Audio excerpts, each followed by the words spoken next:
Bom dia, tudo bem? Essa altura, tá bom? O som chega normalmente até vocês? Como costume de professor antigo, eu tenho a mania de falar um pouco alto e às vezes me esqueço do microfone, de forma que o som se torna, né, um pouco desagradável. Neste caso, sinalizem para mim, para falar um pouco mais baixo, por favor. Amanhã é dia 18 de abril, uma data cara aos espíritas, né? Um aniversário importante. Podemos dizer que é o aniversário da doutrina, porque é o dia em que veio à luz um livro revolucionário, que é o livro dos Espíritos, há 159 anos atrás. Após as 1019 questões, Allan Kardec escreve uma conclusão, fazendo uma grande síntese, um resumo daquilo que ele julga mais importante nos oferecer como informação e como alerta a respeito dessa doutrina espírita naquele momento codificada por ele.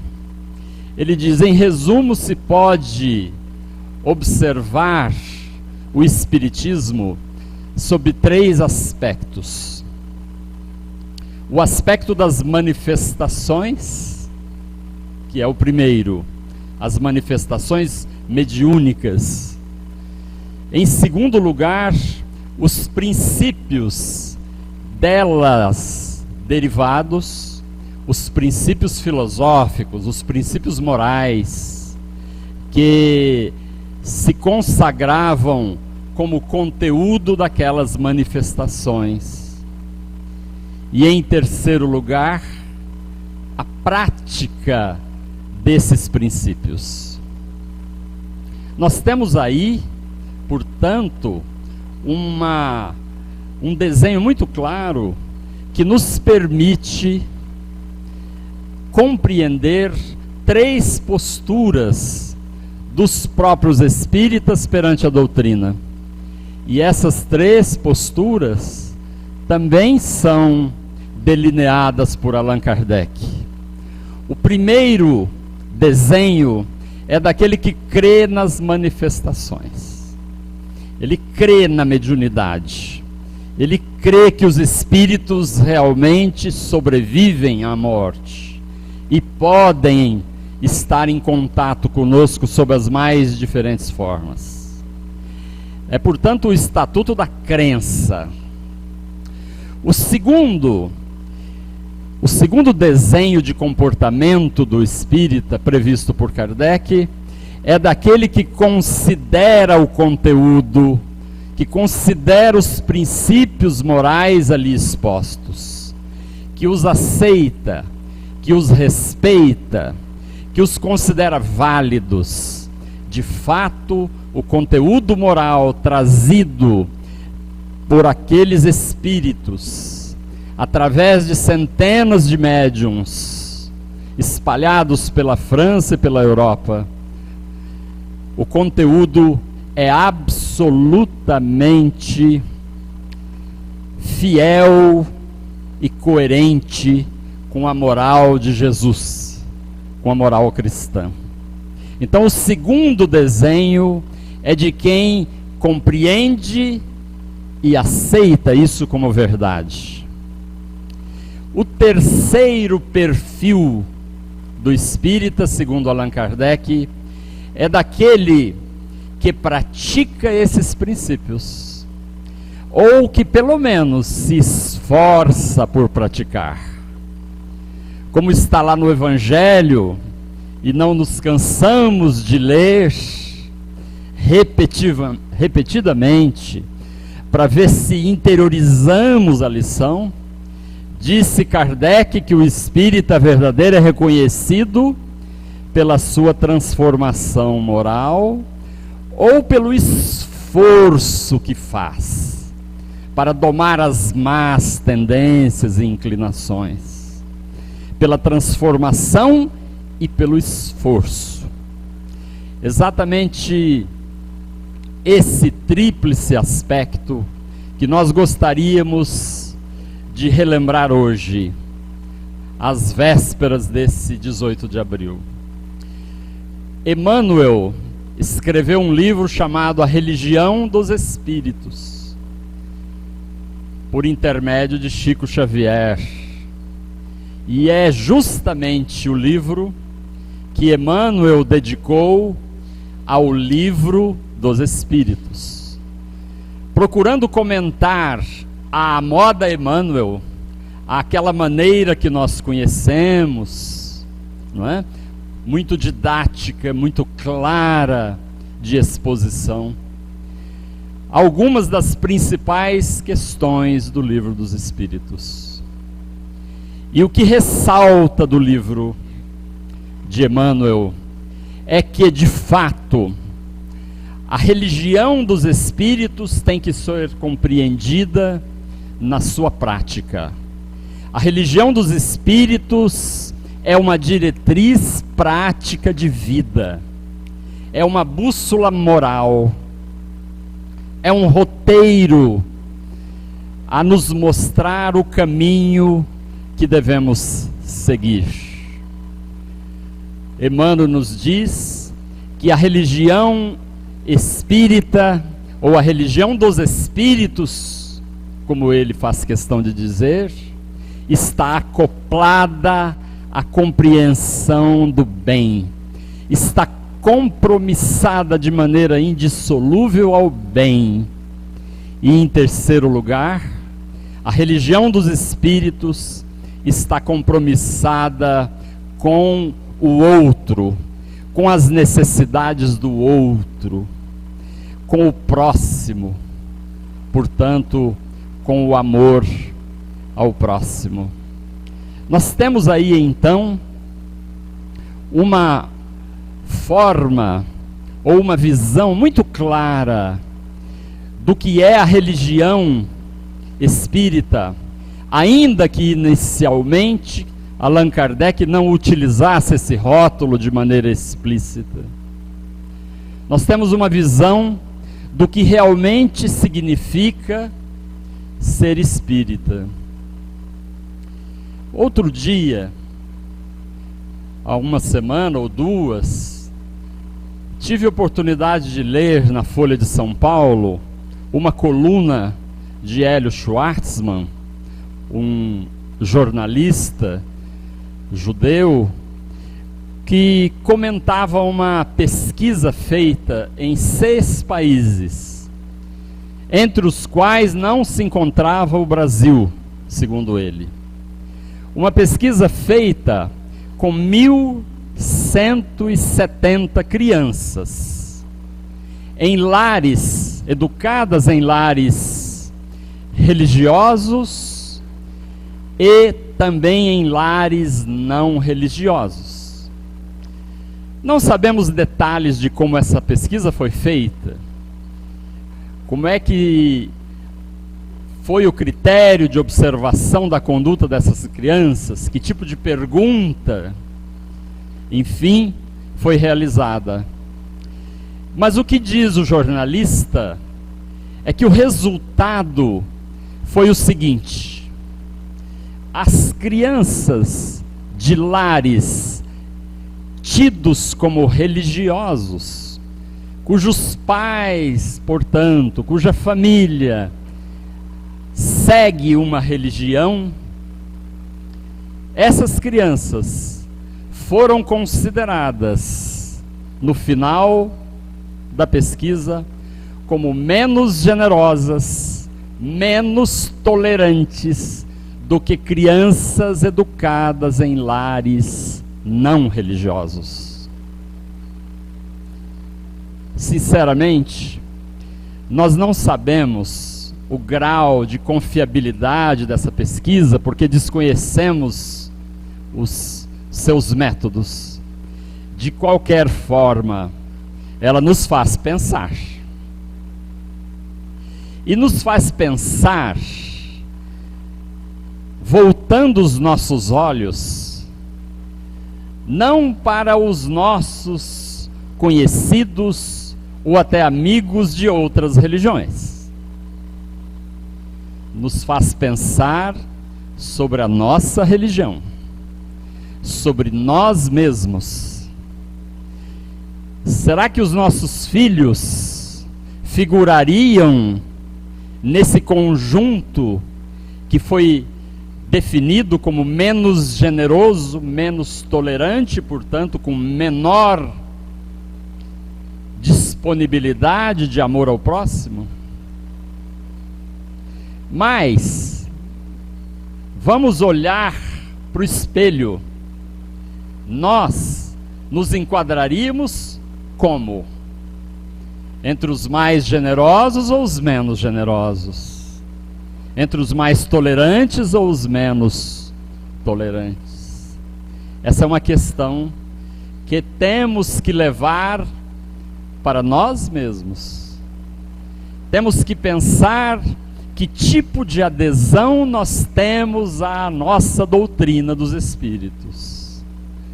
Allan Kardec, no capítulo 8 do Evangelho segundo o Espiritismo, bem-aventurados os puros de coração, no item número 10, num comentário de sua própria lavra, diz que a religião tem um objetivo fundamental, que é conduzir o homem a Deus. E para isso, ela precisa tornar o homem melhor. Se eu não me torno melhor, portanto, se eu não cuido da minha transformação moral para melhor, eu não me aproximo de Deus, porque Deus é o bem por excelência. Deus é o bem em estado absoluto. Quando Jesus diz bem-aventurados os puros de coração, porque verão a Deus, certamente ele usou as palavras num sentido figurado. Não veremos a Deus como algo materializado perante nossos olhos, mas só a pureza de coração, ou seja, a limpeza do coração, o coração pleno de virtude, de bondade, de disposição para o bem, é que pode nos aproximar conceitualmente de Deus. Porque diz Allan Kardec, os ritos religiosos não têm nenhuma importância. A religião que torna seus adeptos fanáticos, hipócritas, supersticiosos, não cumpre o seu papel. A religião cumpre o seu papel quando torna os homens melhores. Mas vejamos, essa responsabilidade não pode pesar sobre a doutrina em si. Não é a responsabilidade do Espiritismo me tornar melhor. A doutrina é plena. A doutrina é coerente. A doutrina me apresenta princípios absolutamente indubitáveis e insofismáveis. O movimento que se faz em torno da doutrina, como o que se faz nesta casa, por exemplo, é absolutamente direcionado para o bem, para nos motivar, para nos estimular a nossa adesão plena ao Espiritismo, que é a adesão prática dos princípios filosóficos, morais, assinados por Allan Kardec. A responsabilidade é minha. Eu, como adepto da doutrina, é que preciso tomar sobre os meus ombros essa tarefa de compreender o que é de fato trilhar caminhos espíritas em coerência com a doutrina promulgada naquele livro tão especial e que está hoje em nossas mãos e que precisamos estudar cada vez mais. Jesus nos esclareceu muitas vezes sobre a religião. Jesus foi um crítico coerente, persistente da conduta falsamente religiosa, da conduta hipócrita dos fariseus, dos escribas. Quantas vezes Jesus não teve que se confrontar com os fariseus, que eram adeptos da lei de Moisés, digamos assim, da grande religião dos judeus daquela época. Mas os fariseus eram famosos, como explica Allan Kardec na introdução do Evangelho, por um comportamento dúbio, hipócrita, falso. Fingiam virtudes públicas, sociais, mas na sua prática de vida predominava o egoísmo e o orgulho. Predominava muitas vezes aquilo que era ensinado na tradição dos mais velhos, em detrimento do real sentido da lei judaica. Houve uma oportunidade, por exemplo, em que Jesus foi corrigido pelos fariseus, foi chamado a atenção pelos fariseus. Observe que os seus discípulos não lavam as mãos antes de tomar as refeições. Por quê?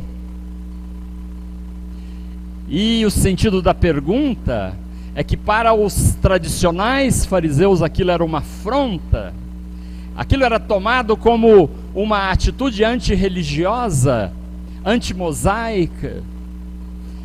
Era fundamental para eles lavar as mãos, os braços, o cotovelo, todas as vezes que as pessoas voltavam para casa, para se purificar. Porque o mundo é mau, os outros são impuros, então eu preciso chegar e me lavar, e com essa água tirar a impureza que estava impregnada nas pessoas, e assim eu me torno puro e digno da minha religião. Essa era a compreensão dos fariseus. E isso não era da lei de Moisés, isso era da tradição consagrada por eles. Então Jesus, como todos devem se recordar dessa passagem, aproveita para confrontar aquele fariseu, dizendo, lembrando a ele o comportamento que eles tinham, dizendo com muita clareza e com muita ênfase: está escrito na lei, honrai o vosso pai e a vossa mãe. Isso é da lei, não da tradição. E vocês não honram o pai e a mãe. E Jesus se referia a um comportamento que ele conhecia muito bem, de muitos judeus, ricos até, que abandonavam pais e mães em asilos, sem dar a eles o necessário conforto, o amor, a atenção, que todos nós sabemos e sentimos que é absolutamente fundamental para nós. Existia uma lei chamada Corban, e por meio de Corban, eles podiam endereçar grande parte, ou até mesmo toda a sua fortuna, ao templo. E então passavam a se justificar que não tinham condições, não tinham dinheiro para atender aos necessitados, mesmo que nesses necessitados se enquadrassem seus próprios pais.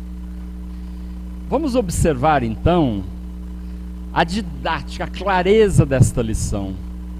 O fariseu critica Jesus por não ter lavado as mãos.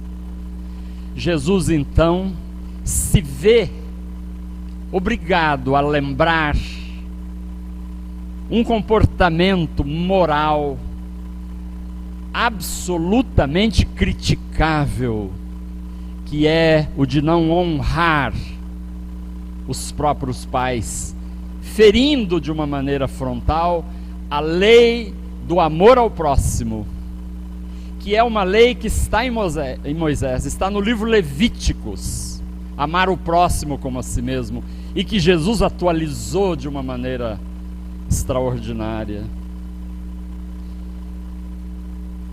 Jesus, segundo o evangelista, vira-se então para o povo, porque até então ele conversava com os fariseus, com aqueles que eram responsáveis pelo movimento religioso. Então vejamos, nós temos a religião, no caso a lei de Moisés, os livros de Moisés. Nós temos o movimento religioso que era encabeçado principalmente por fariseus. Jesus se volta então para as pessoas, para o povo, para os adeptos, no terceiro escalão, e diz assim: porque não é o que entra pela boca que faz mal ao homem, o que sai da boca, isto sim é o que o contamina. O que será que Jesus queria dizer com isso? Não apenas nós, muitas vezes temos dificuldade, porque observamos as palavras de Jesus apenas pelo lado material, principalmente nos tempos atuais, nos dias de hoje, dias de H1N1, em que os médicos recomendam que é preciso lavar as mãos, além de outros atos necessários de higiene e de precaução. Tempos de vírus, de bactérias. Eles têm toda a razão, mas o ensinamento de Jesus era figurado. Jesus comparava um ato externo com um ato de coração. A exterioridade da aparência com a essência daquilo que vai dentro de nós. Mas os seus discípulos também ficaram em dúvida.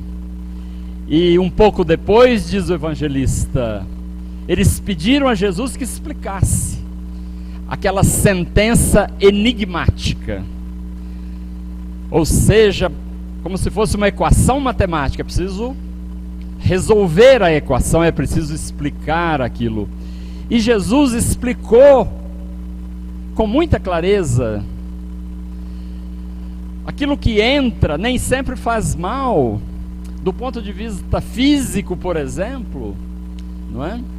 Em termos de alimentação, o próprio organismo tem mecanismos de purgação, de aproveitamento daquilo que é essencial dos alimentos e de expulsão daquilo que é desnecessário. Mas é no coração, a sede do sentimento, figuradamente. É dali que sai a maldade. É ali que se aloja o ódio, a revolta. É dali que sai a traição. É dali que sai a maledicência. E ao sair isto contamina o homem. Portanto, o homem se contamina do fel que está dentro de si mesmo. Aquilo que entra, e vamos pensar em termos fluídicos, nem tão em termos materiais de alimentação.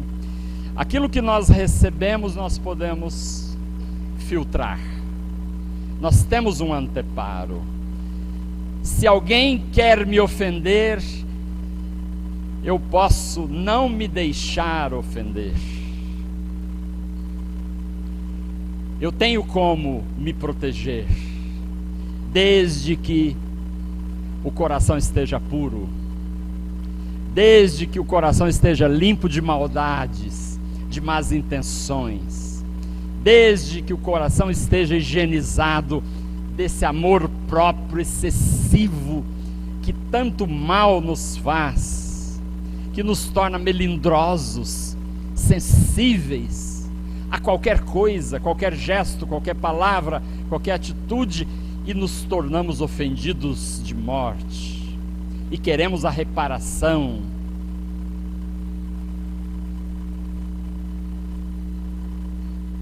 A lição de Jesus, portanto, é muito clara.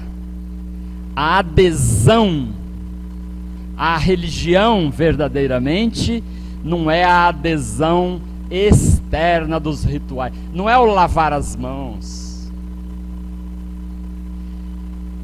é purificar-se interiormente, porque isso vai se refletir em comportamentos morais de transformação para o bem. Numa outra passagem que está no Sermão da Montanha, Jesus diz: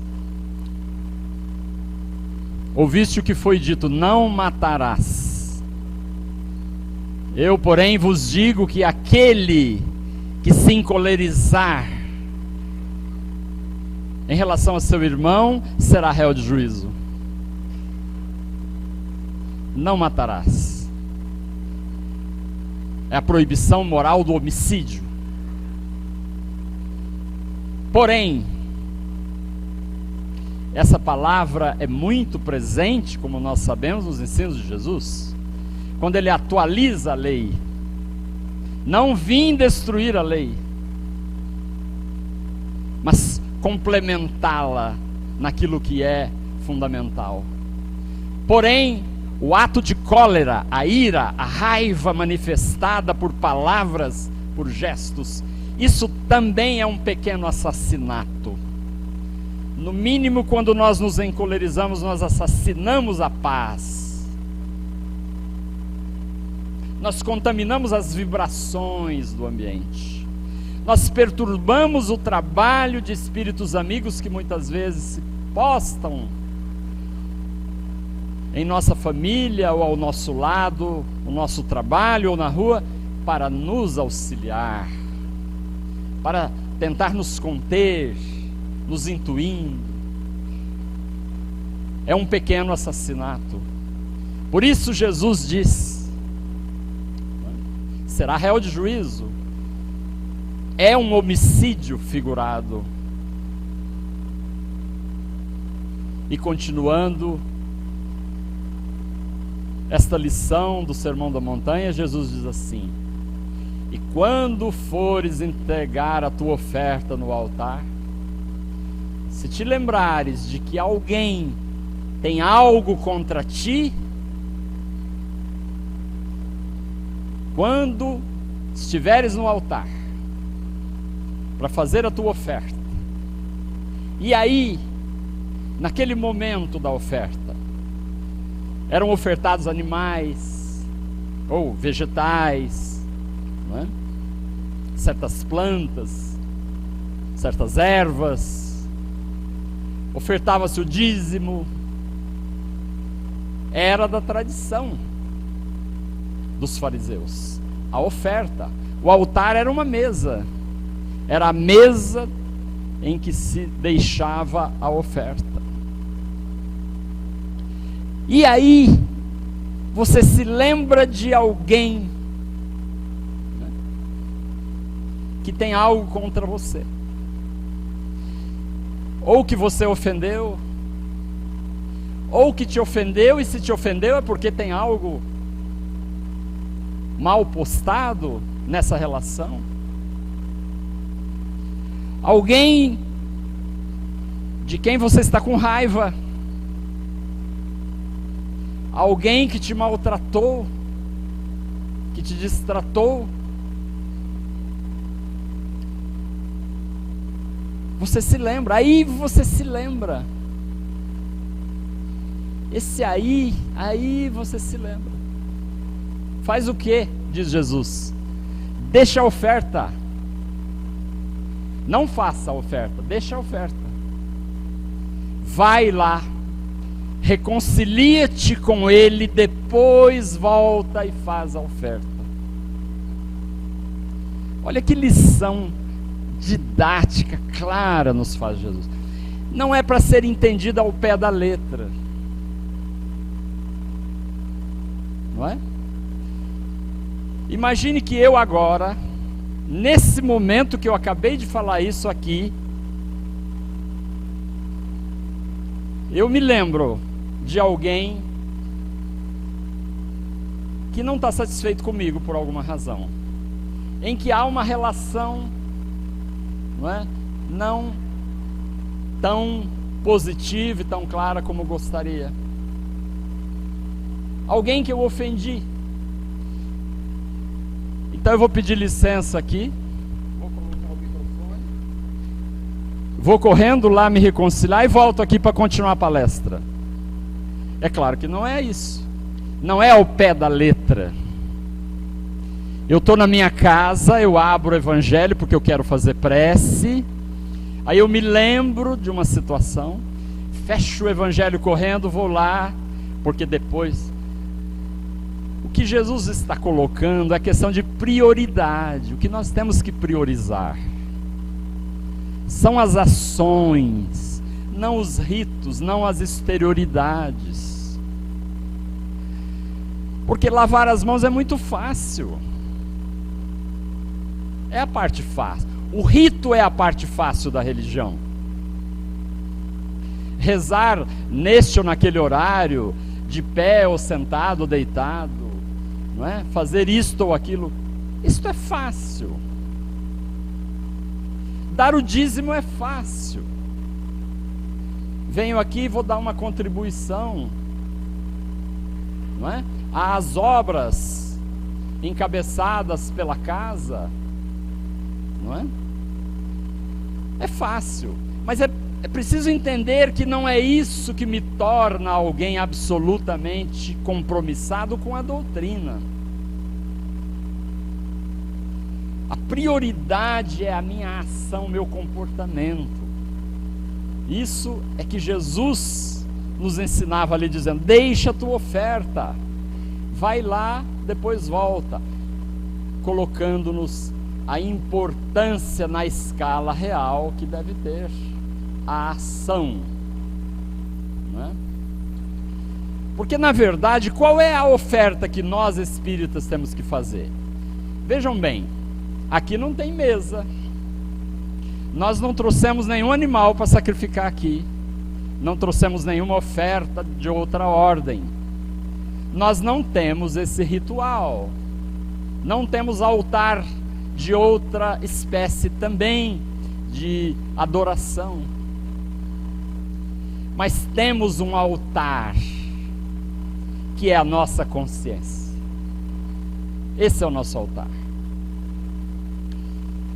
O que é que nós podemos oferecer em sacrifício?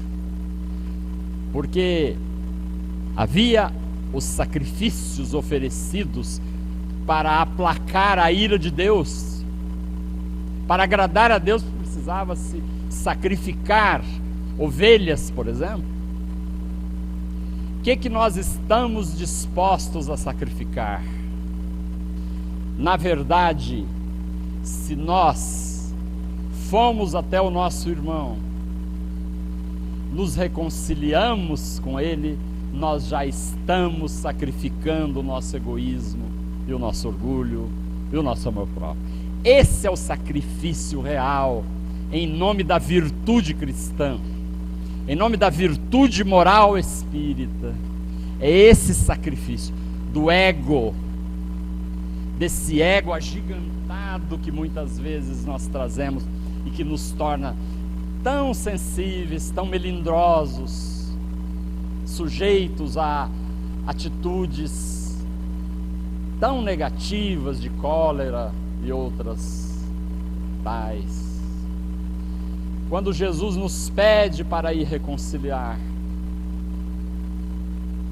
quando nós colocamos isso em nós, muitas vezes nós pensamos, mas é ele que está errado, eu sou a vítima, porque nós somos sempre vítimas, os outros estão sempre errados.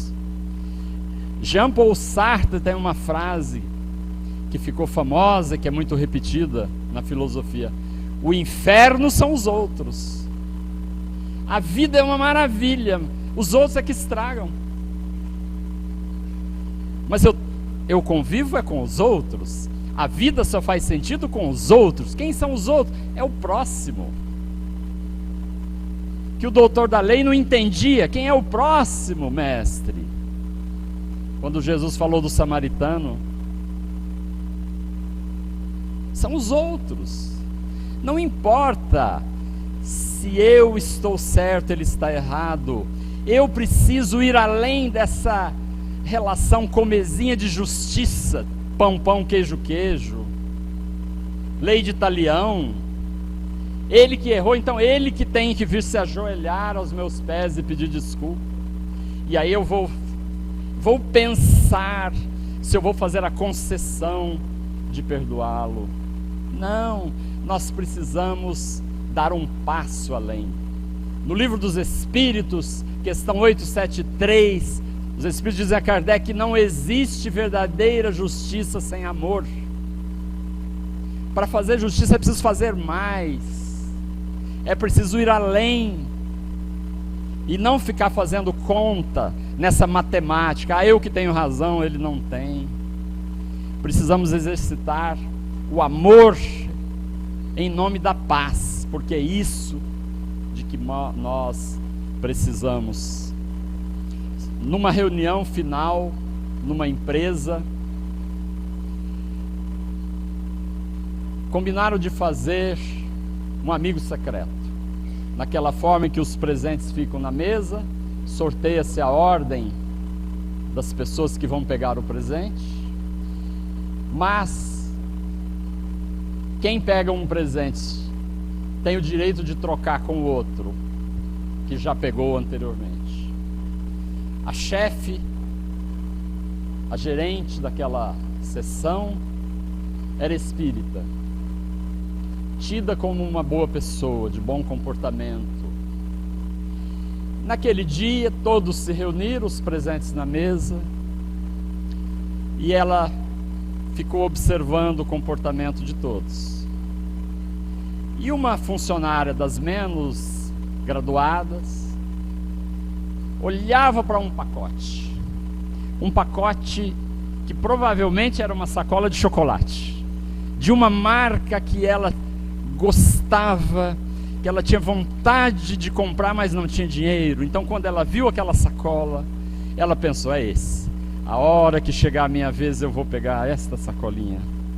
E começaram então a pegar os presentes, e ela de olho, e a chefe, a espírita, observava o comportamento de todos. Ela seria a última, e ela observou como aquela jovem olhava para a sacolinha de chocolate. Quando chegou a vez da jovem, ela foi correndo com entusiasmo, pegou a sua sacolinha e trouxe, segurou forte, com medo de perder. Quando chegou a vez da chefe, a última, Ela foi, pegou lá o seu presente, parece que era um conjunto de xícaras, veio e trocou com a jovem. Pegou a sua sacolinha tão desejada e deu as xícaras. Mas foi uma decepção. Ela se entristeceu e a chefe foi embora. E ficaram ali então, e as pessoas começaram a comentar: você viu? Como é que pode fazer isso? Não é possível. E se diz espírita. Olha a responsabilidade de nos dizermos espíritas, né? No nosso meio social. A mocinha quietinha, humilde, não queria falar nada, mas de repente aderiu ao pensamento de vítima. Ah, eu fui vítima mesmo. Ela foi maldosa. Ela foi egoísta porque tirou o meu presente, aquilo que eu queria tanto. Veio o final de semana, na segunda-feira estavam de volta. Aquela moça, ao chegar em sua sala, viu em sua mesa um pacote enorme. Era um pacote de chocolates, daquela marca, 5 vezes maior do que a sacolinha. Estava escrito lá para ela: fulana, você merece muito mais do que uma simples sacolinha de chocolate. Que Jesus nos abençoe, que nos dê o discernimento, para que nós possamos, no nosso dia a dia, na nossa vida, nos nossos enfrentamentos, nos relacionamentos sociais de toda ordem, ter presentes em nossa consciência a ideia de que, para ser dignos do Espiritismo, dessa doutrina que queremos homenagear pelo 18 de abril, a melhor homenagem a Allan Kardec, aos espíritos, aqueles médios todos que trabalharam para que fosse possível materializar aquele livro, a melhor homenagem é nós aderirmos de fato a um comportamento espírita. Muito obrigado.